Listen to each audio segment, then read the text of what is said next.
करीब जो थी, वो सूबाई असम्बली की जो नशिस्तें थी उनके ऊपर अपने उम्मीदवार खड़े हुए थे। सिर्फ 2 हलकों से उन्हें कामयाबी हासिल हुई, इसके अलावा जिसमें एक हल्का पेशावर का है और इसी तरह एक हल्का वजीरिस्तान का है, जहाँ से उन्हें कामयाबी मिली, जिसमें एक अरबाब वसीम है और दूसरे जो हैं वो इकबाल वजीर हैं। ये 2 एमपीज़ जो हैं वो सूबाई असम्बली के ऊपर कामयाब हुए थे। इसके अलावा तमाम नशिस्तों पे उनके उम्मीदवार बशमूल परवेज खटक और उनके जो बेटे और उनके जो दीगर रिश्तेदार थे जो खड़े थे, वो सब जो है अपनी नशिस्तें हार गए थे। परवेज खटक खुद जो है वो कौमी असम्बली की नशिस्तों पर भी खड़े थे और इसी तरह जो है वो सूबाई असम्बली की नशिस्त पर भी खड़े थे। उनके बेटे भी खड़े थे, उनके दामाद भी खड़े थे, ताहम ये तमाम उम्मीदवार जो हैं वो हार गए थे, जिसके बाद उनके ऊपर काफी दबाव था और आज बिल आखिर जो है उन्होंने अपनी जो पार्टी की चेयरमैनशिप है उससे इस्तीफा दे दिया है। ठीक है, और अभी क्या इनका सियासत को आगे लेकर चलने का इरादा है या सिर्फ और सिर्फ इस सीट से ही उन्होंने इस्तीफा दिया है अपने इस ओहदे से?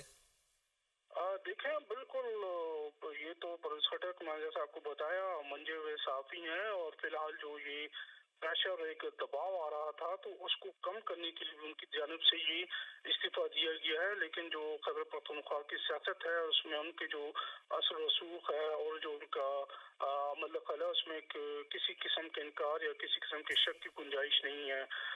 फिल वक्त वो जो हमारे जरा है उनका कहना है कि वो एक वक्फा लेना चाहते हैं, जो दबाव उनके ऊपर आ रहा है वो उसको कम करना चाहते हैं, जिसके बाद कुछ अर्से बाद हो सकता है, इस बात के इम्कानात हैं कि वो दोबारा से सियासत में दाखिल हों, दोबारा से जो है वो कुछ सियासी जो है एक्टिविटीज या अपनी जो है वो इस हवाले से कोई इकदाम शुरू कर सकें। दोबारा से एक्टिव हो। ठीक है आबिद हमीद, बहुत शुक्रिया आपका।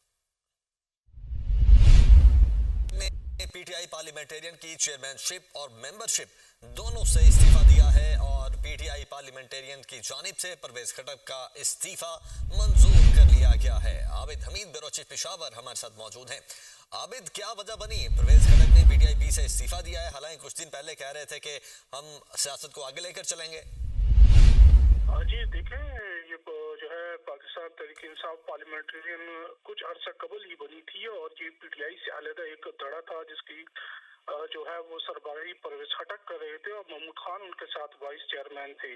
हालिया जो इंतखाबात थे, इससे कबल परवेज खटक की जानिब से काफी दावे किए जा रहे थे और उनकी जानिब से कहा जा रहा था कि वो आइंदा इस सूबे में जो है वो आइंदा हुकूमत उनकी होगी और वो वज़ीर आला बनने जा रहे हैं।